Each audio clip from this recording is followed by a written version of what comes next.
Hi, welcome to tutorial 3.1 part 2. What I'd like to do this time is work through some of the exercises that are online so you can get used to the format. And we'll start not with part 2 but with part 1. I didn't add those last time because the video was running a little long. So we'll start at part 1 just to get used to things, and then we'll hop over to part 2, which you'll see is a little bit more difficult. Alright, when you get to the exercise, just click on play. And you notice a couple of features. One, everything in gray is just the kind of, the scaffolding, the template that you need for balancing equations, the arrow, the plus signs, etc. The only thing you change are the fields that are in blue. It's a little artificial to put a number 1 in there because you don't typically do that in a normal balanced chemical equation. However, they're there right now just to make the programming easier, so I hope that makes sense to you. So we're implying a 1 most of the time, but here it's explicitly shown. Alright, let's try to balance this first one. We notice that we have 2 nitrogens on the left-hand side in a nitrogen molecule, and both of those are used in this molecule on the right, in this dinitrogen monoxide. However, there's 2 oxygens on the left and only 1 is used. So that means I have to make 2 of these molecules, 2 of these products, to use up both oxygens. That means I've used 2 times 2, 4 nitrogen atoms, so I need to actually have 2 molecules of nitrogen, not just 1. I think it's all balanced now, so we'll check it. It says great, we balanced it. Let's try the next one. I see 2 hydrogen atoms here. On the right in this molecule, there's only 1 that's used, so I have to make 2 of these molecules. That solves the problem with the bromines as well. There's 2 here, and now there's 2 on the other side, so that's all balanced. How about this one here? I see 4 phosphorus atoms. Only 1 is used in this phosphorus trichloride, so it looks like I'm going to need 4 of those molecules.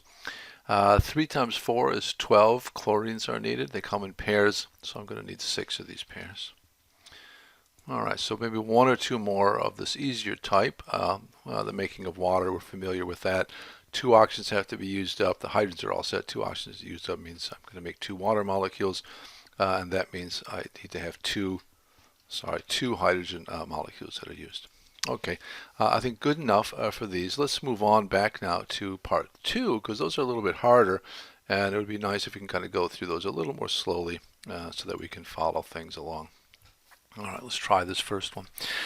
So let's start right at the beginning here like before. I see 3 carbons in this propane, but I only have 1 CO2. There's only 1 source, 1 place where the carbon lands.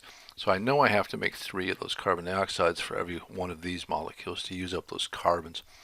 Let's look at the hydrogens now. I see 8 here. There's 2 in a water molecule, so at least it looks like I'm going to need to have 4 waters. 2 times 4 is 8. And now I can add up all the oxygens that I needed on the product side to see how many of these oxygens on the reactant side I need. So 2 times 3 is 6, plus another 4 is 10. It looks like I need 5 pairs, so 5 would be the answer for that one. So that's the balanced equation for this one. Let's try another one. Alright, we've seen this one before, but let's kind of actually something similar before. There's a carbon on both sides. This time we're not turning into carbon dioxide, but just plain carbon. Under the right conditions that can happen.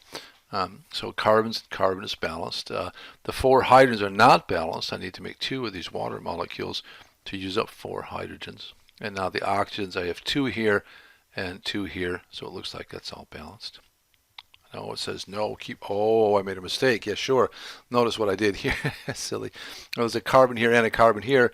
I need to have 2 of these carbons, not just 1. Let's make sure we have it right. 2 carbons, 2 carbons, 4 hydrogens, and 2 oxygens. Yeah, now it looks pretty good. Good. So let's try another one. So this time we have, I see 5 carbons on the right, but only 1 CO2 here, so it looks like I need to have 5 carbon dioxides. And then hydrogens, there's 12 here. They come from these waters, so therefore I need to have 6 of these water molecules to give me the 12 hydrogens. Let's add up the oxygens now. 2 times 5 is 10, plus 6 more, 16. They come in pairs, so I need 8 of these pairs. Great. We're doing pretty well. Maybe just 1 or 2 more. Actually, let's stop here, close enough. You get the idea. You just go back and forth, try to balance everything. Now, there's one type that didn't show up. Let me see if I can get it to come up for a second so we can just look at it. It's the type that has ions in it.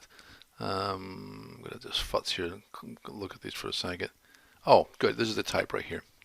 So let's look at this. This can really look pretty confusing, but it's not so bad if you think of balancing in terms of the polyatomic ions that stay intact. What I mean is this.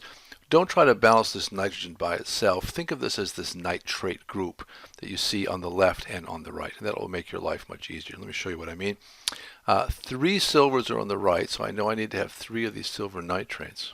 Okay, and now if I think of the NO3 as a group, 3 nitrates require 3 of these sodium nitrates on the other side. I didn't look at the nitrogens independently, but as part of a nitrate group. Now I notice these 3 nitrogens is exactly, these 3 sodiums is exactly what I get from a single sodium phosphate. And a single PO4 is on left and the right, so that one's all balanced as well. So this type is different in that look at the polyatomic ions and think of them as moving back and forth in the balanced chemical equation when you're trying to balance them out instead of looking at them independently. So I think close enough. Maybe let's just do one more for good measure. We're at 5 minutes. I think we can manage it. I see 3 irons, so I need to have 3 irons over here. Aluminums, there's 2 on this side, so we need 2 over here. And the oxygens, I see 4 and only 3. I say, okay, that's a problem. I get 3 and 4 doesn't work. So what I'm going to have to do is I get 4 over here and 3 on this side in order to get the right number, that is the 12 oxygens to balance on both sides. And now I'm going to have to switch this one. That's good that we found this one. This one's a little harder. I need 9 on this side and a total of 8. 8 of these aluminums. Let's double check that I didn't make any mistakes. 3 times 3 is 9 irons. 9 irons, that looks good. 3 times 4 is 12 oxygens. 4 times 3 is 12. And 8 aluminums, 2 times 4 is 8. I think we got it. And that was a little trickier. It's good to end on a hard note. So sometimes you have to go back and forth. I went a little too fast. I should have noticed at the beginning that 3-4 relationship required me to put 4. I forgot which number, which. Now, anyhow, we'll practice together. Good luck with that. I'll talk to you later. Bye.